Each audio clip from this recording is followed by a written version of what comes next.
Dear my high student, session number 4, magnetic effect of electric current. What is the difference between magnetic flux and magnetic flux density and magnetic field? Magnetic field, it is the area around the magnet which this effect appear. ده المagnetic field. But magnetic flux, it symbols phi. Magnetic flux density, it symbols B. B equal phi over A. So magnetic flux, total number of magnetic flux lines through unit area. Some questions now in magnetic flux and magnetic flux density. What's meant by magnetic flux density at a point? Magnetic flux density B equal phi over A. So number of magnetic flux lines that pass perpendicular to unit area surrounding the point. Question number 2, وشايفين اللو البي ده المagnetic flux density, الفاي ام magnetic flux and A دي الاريا. اليونت of magnetic flux density Tesla or Weber per meter square, but the unit of magnetic flux Weber or Tesla dot meter square. Another questions. What's meant by permeability of medium? Permeability different from one medium to another. Permeability of iron greater than permeability of air. So permeability is the ability of medium to allow magnetic flux to pass through it. It's a simple mu. Another questions number 3. What's meant by magnetic flux density equal 0.2 Tesla? نعرفين ان البي equal F over IL لان الفورس BIL ساين ثيتا. لو perpendicular يبقى الF equal بل. هنجيب الديفاين من القانون البي equal F over IL يبقى البي هنا F over IL. It's perpendicular force on wire of 1 meter length ده length carrying current 1 ampere placed normally to magnetic flux equal 0.2. خلي بالك هنا أول كلمة الفورس بيبقى اليونت بتاعتها نيوتن. ده الفرق ما بين what's meant by والديفاين. What's meant by Tesla? Tesla unit of magnetic flux density but Weber unit of magnetic flux. هنجيب الديفاين من اللو البي equal F over I في L. يبقى التسلا البي تسلا الF نيوتن الI أمبير L length. Its magnetic flux density produce perpendicular 1 Newton on a wire of meter length carrying current 1 ampere placed normally to magnetic flux. Yes. Question number 5. Problem. عندنا دلوقتي المagnetic flux density affect on 3 cases في 3 حاجات. Number 1 straight line و circular coil و solenoid. في straight wire أو straight line البي المagnetic flux mu I over 2 by D. لكن في circular coil B equal منير 2 mu N I over 2 R. لكن في solenoid بنسميها manual أو mu N I over L. تعال نشوف ازاي بستخدم الكلام ده في حل البروبلم. Problem first a coil of cross sectional area يبقى دي الاريا 0.3 متر سكوير يبقى عندنا كده الاريا 0.3 متر سكوير. But in the unit magnetic field density 0.5 T يبقى ده المagnetic flux density أو البي. calculate المطلوب حاجتين اتنين. أول حاجة المagnetic flux density passing through a coil when coil is عندنا بقى number 1 لو perpendicular للمagnetic flux وتاني حاجة making 60 with magnetic flux. يبقى هنا أنا عايز المagnetic flux لو هي perpendicular تبقى الزاوية 90 لو هي الانجل 60. تعال نشوف الانسر. عندنا المagnetic flux phi m equal b magnetic flux density multiply ال A. magnetic flux density 0.05 والاريا 0.3 multiply sin 60 equal 0.1299 واليونت ويبر. ده نمبر الأولانية. التانية المagnetic flux B equal المagnetic flux equal B multiply A sin theta. احنا حلينا الأولانية دي، الأولانية اللي هي كانت perpendicular كانت الزاوية 90، لكن التانية كانت زاوية 60. الفرق ما بين الاتنين هو الأنجل. البي والA دول كونستانت. البي هنا 0.05 هنا 0.05. الاريا 0.3 0.3. أول واحدة كانت perpendicular يبقى الزاوية الأنجل هنا 90، لكن تاني واحدة كانت 60 يبقى الأنجل هنا 60. يبقى المagnetic flux في الأولانية 0.015 ويبر، في التانية 0.1299 ويبر. What happen when straight line؟ لو في straight line connect with battery. أنا عندي straight line وصلته بباتري، إيه اللي هيحصل؟ What are shape of magnetic flux density؟ إيه شكل المagnetic flux density لو وصلت الواير بالباتري؟ احنا عندنا بيظهر لنا 3 حاجات.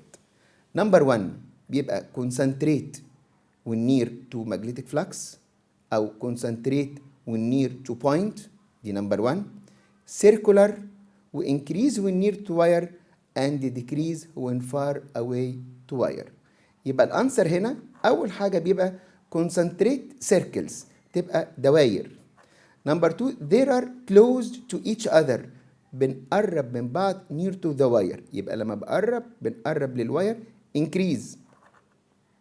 far away from the wire by increasing the distance، كل ما الديستانس increase المagnetic flux decrease. Number 7 what are factors affecting on to increase magnetic flux density in straight wire connected to battery؟ احنا عايزين الأول نعمل لها increase للمagnetic flux. تعال نشوف الانسر كده. احنا عندنا البي equal ميو اي over 2 by d.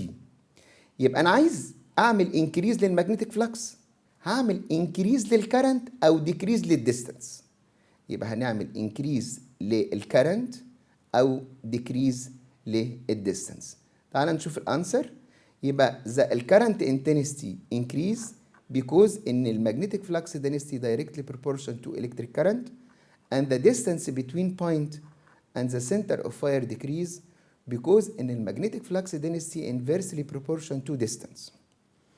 والقانون هنا B equal ميو I over 2 by D، والميو ده المagnetic permeability وهو في الاير 4 باي 10 نيجاتيف 7 ويبر بر امبير متر. نمبر 8 problems بيقول لي the distance between parallel wire، يبقى عندي 2 parallel wire الديستانس بينهم 10 متر، ده الديستانس. one of them carrying current، الأولانية الكرنت هنا 2 أمبير، يبقى أنا هنا الكرنت الأولانية 2 أمبير. the other 3 أمبير in the same direction.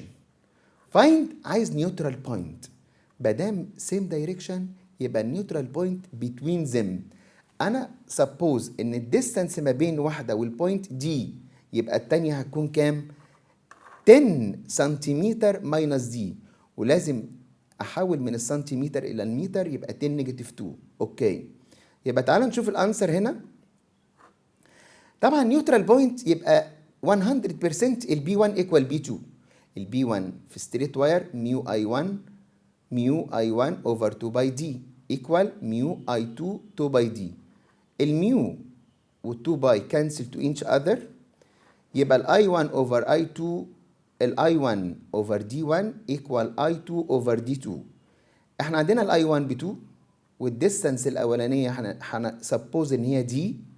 الاي 2 ب 3 والديستانس الثانيه هيبقى 0.1 ماينس دي. هنعمل كروس مالتيبليكيشن، اقدر اطلع الانسر هنا الدي 0.04 from wire carrying 2 امبير.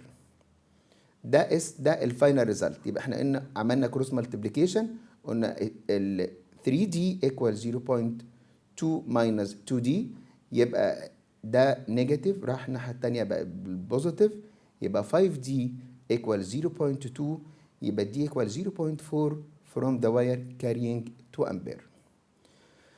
تعال نشوف problem number 9. problem دي من البروبلمز الجميلة جدا. بيقول لي two straight wire A and B، يبقى عندنا 2 واير، وهنشوف الدياجرام دلوقتي. الديستانس هنا 1 متر، يبقى 2 واير واحد الكرنت فيه بيقول لي هنا الديستانس بينهم 1 امبير، الديستانس بينهم 1 متر. The intensity of current، الكرنت الأولانية I1 4.5 امبير، والكرنت الثانية 1.5، والاثنين same direction، يبقى الاثنين same direction، يبقى أقدر أجيب البي توتال B1 minus B2. أوكي.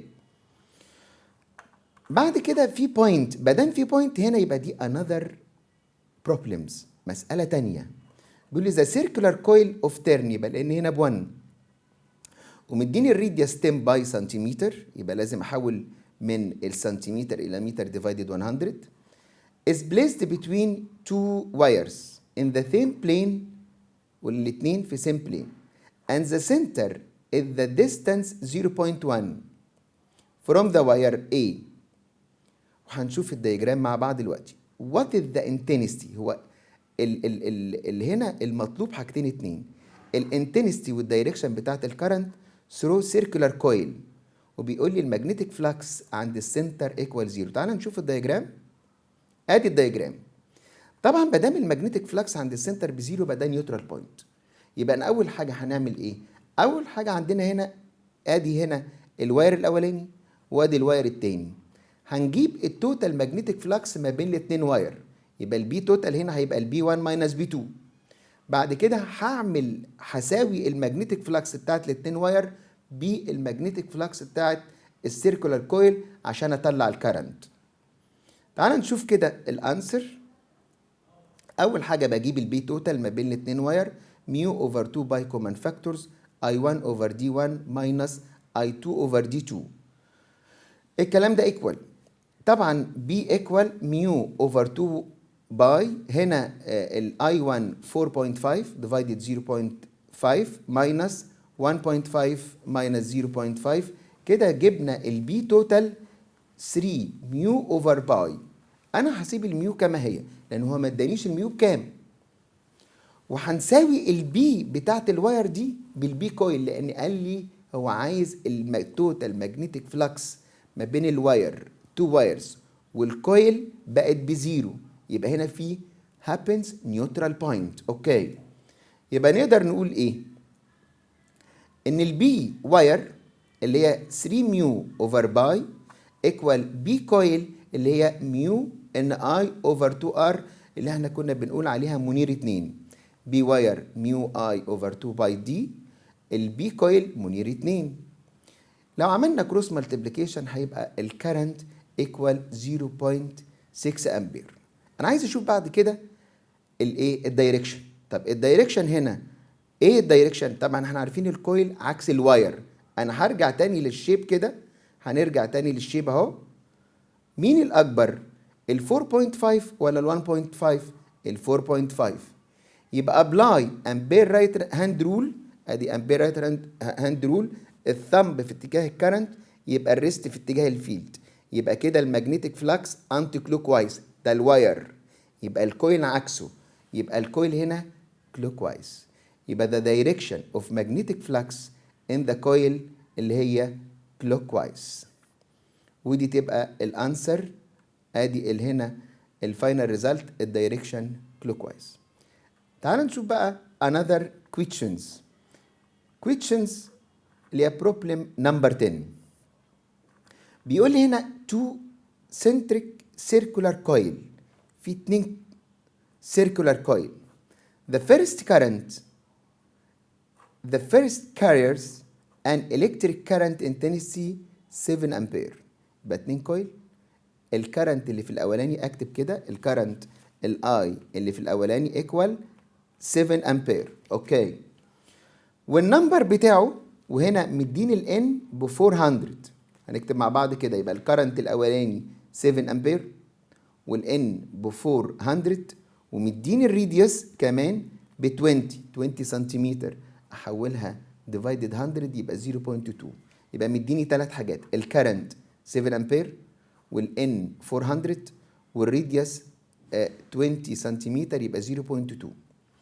The second carrying current intensity 10 امبير يبقى ال I2 10 امبير ومديني النمبر 500 والريديوس 10 divided 100 يبقى 0.1. If the current intensity passing through them the same يبقى الكرنت I1 هنا هو الكرنت اللي هنا بيقول لي the same direction، يعني ال I1 وال I2 نفس الدايركشن. ايه المطلوب؟ بيقول لي calculate magnetic flux density at the center of two coil in the following cases. فعندي 3 cases. Number 1 they are in the same plane، لو الاتنين same plane. Number 2 one of them rotate by angle 180. Number 3 one of them rotate by angle 90. يبقى احنا عايزين التوتال ماجنتيك فلكس في 3 كيسز. اول واحده سيم دايركشن، اول واحده كانت سيم بلين، وتاني واحده لو واحد عمل روتيت 180، وتالت واحده لو واحد عمل روتيت 90. تعال نشوف الانسر كده مع بعض. اول واحده لو سيم بلين يبقى هنا ايه اللي هيحصل؟ خلي بالك يبقى البي توتال هنا ايكوال B1 بلس B2. تمام، يبقى هنا البي توتال 4 باي 10 نيجاتيف 7 ملتبلاي 400 ملتبلاي 7 ديفايدد 2 ملتبلاي 0.2 بلس 4 باي 10 نيجاتيف 7 500 ملتبلاي 10 ديفايدد 2 ملتبلاي 0.1. البي توتال هنا هتطلع 0.0401 تسلا. ده كلام ده لو سيم بلين. طب تعالى نشوف لو هما الاتنين when one of them rotate by angle 180 ايه اللي هيحصل؟ هتبقى البي توتال هنا B1 minus B2. جميل، يبقى الاتنين نفس الكلام بس بدل بالبوزيتيف هنخليها بالنيجاتيف، هتطلع 0.0226 تسلا. ده البي 1 اللي هي ميو اي اوفر 2 باي دي، هنا ميو اي اوفر 2 باي دي نفس الكلام هيدينا 0.022 تسلا. نمبر 3 او نمبر سي when one of them rotate by angle 90. هنا by angle 90 الاثنين هيبقى بيربنديكولار على بعض، لازم هنا يبقى البي توتال روت بي 1 سكوير بلس بي 2 سكوير. يبقى هنا الاثنين بقوا perpendicular to each other، هنا لازم use Pythagoras. تمام، يبقى البي 1 سكوير ماينس بي 2 سكوير هيبقى ايكوال 0.032 تسلا. هناخد another problem number 11. بيقول لي ايه؟ if the ratio between the magnetic flux density at the two points x and y located around a straight line that carries an electric current وقايل لي البي اكس اوفر بي واي ايكوال 2 اوفر 3، وهنا بيقول لي the ratio of the normal distance from each of the point to the wire dx over dy is، وقال لي هنا choose 2 over 3 ولا 1 over 3 ولا 1 over 6 ولا 3 over 2. احنا عندنا هنا المagnetic flux density في ستريت واير ايه القانون؟ ميو اي اوفر 2 باي دي. احنا كده كنا بندلعها بنقول مي عندها 2 بت ميو اي اوفر 2 باي دي. البي والديستانس انفيرسلي، يبقى لو البي اكس اوفر بي واي 2 اوفر 3 يبقى الديستانس ايه؟ هتبقى اوبوزيت، هتبقى 3 اوفر 2. تعال نشوف الانسر كده. يبقى the ratio of the normal distance from the each of 2 points of the wire dx over dy الانسر نمبر دي 3 over 2، لان الريليشن ما بين المagnetic flux density والديستانس inversely proportional. تعال نشوف problem نمبر 12، وده كانت جت في امتحان ثانوية عامة 2018. بيقول لي ايه؟ In the figure shown along straight wire carrying current، يبقى في straight wire والكرنت الأولاني I1 is placed tangent to ring والradius R and a current I2 passing through it in the direction shown. When the normal point formed at the center of the ring. السؤال ايه بقى الكويشنز؟ Which of the following chosen represent ratio I1 over I2 and the direction I1؟ يبقى عايز الريشيو I1 over I2 والدايركشن بتاعت ال I1. وهنا الدياجرام احنا شايفين هنا ادي ال I1 وادي ال I2. ال I1 بتاعت الستريت واير وال I2 بتاعت الرينج.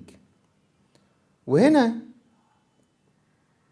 ادي اللي تشوز ومديني 4 اختيارات، يا اما باي ابورد، يا اما باي داونورد، يا اما 1 اوفر باي ابورد، يا اما 1 اوفر باي داونورد. طب احنا نعمل ايه؟ تعال نشوف كده الانسر مع بعض. طبعا احنا عندنا مادام الواير والكويل في نيوترال بوينت يبقى البي واير بيساوي البي كويل. تعال نشوف كده، ادي البي 1 بيساوي البي 2. تمام.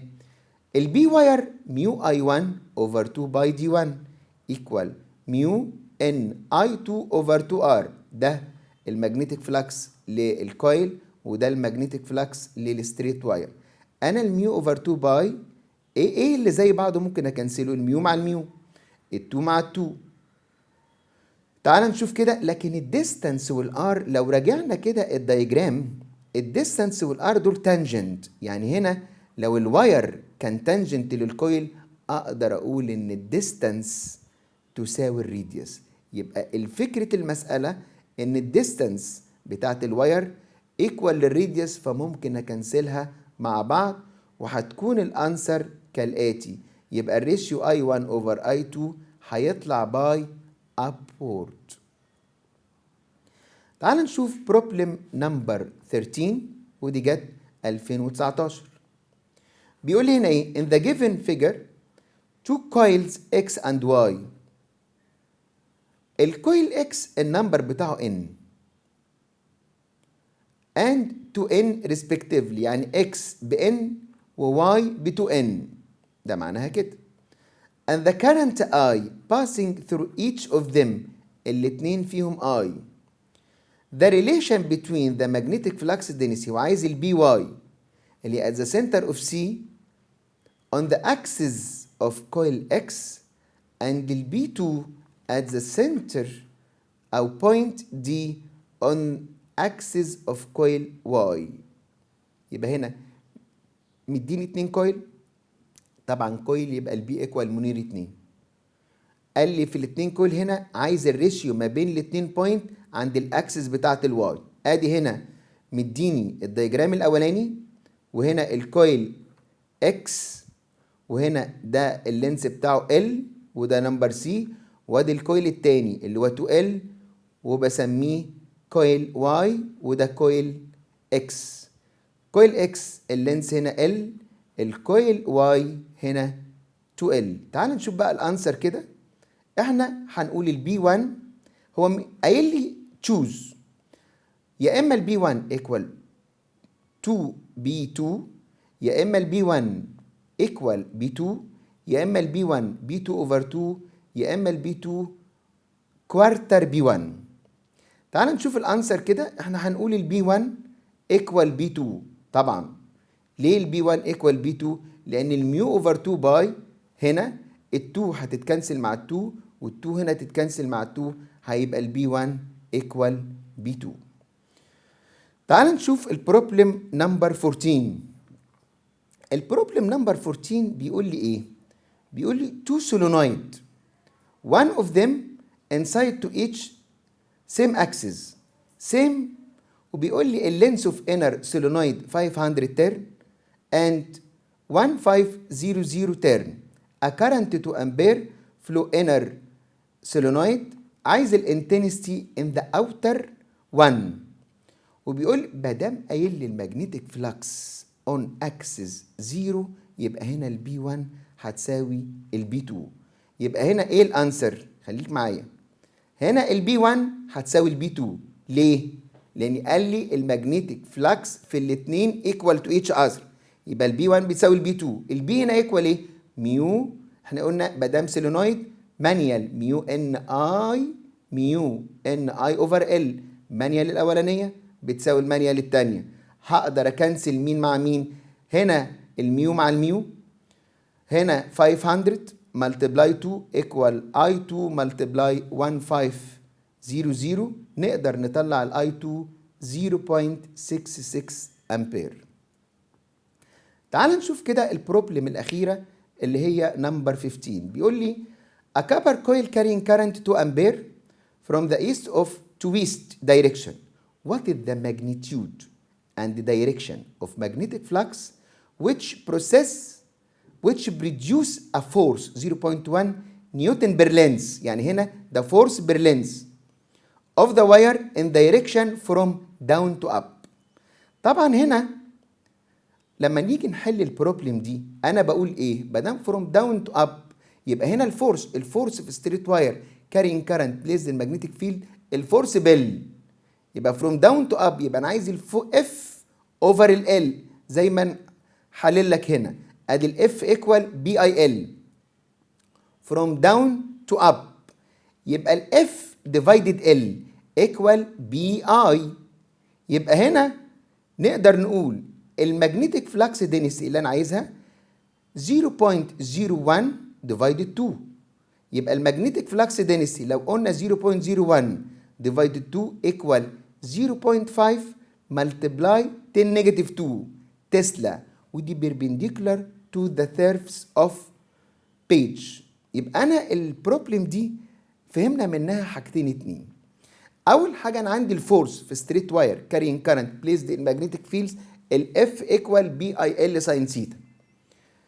هنا مادام نورمال يبقى الاف ايكوال بال. وقايل لي فورس اوفر لينس. يبقى بكلمه فورس اوفر لينس هنا معناها اف اوفر ايه؟ ال. طب الاف اوفر ال هتبقى ايكوال بي اي. شايف المagnetic فلكس دينستي كان مديهاني 0.1. اوكي. وهنا انا شايف نرجع تاني كده للجيفن قايل لي ان الفورس 0.1 نيوتن بير لينس. ده الفورس. ادي الفورس اهو. وهنا ديفايدد 2 يبقى المagnetic ده اللي هو الكارنت. يبقى الاف اوفر ال كلها 0.01. الكارنت 2. يبقى هنا اقدر اجيب ان البي الاف اوفر ال اللي هي فورس بير يونت لينس 0.01 والكارنت 2 احنا عارفين هتطلع المagnetic فلكس هنا density 0.5 10⁻2.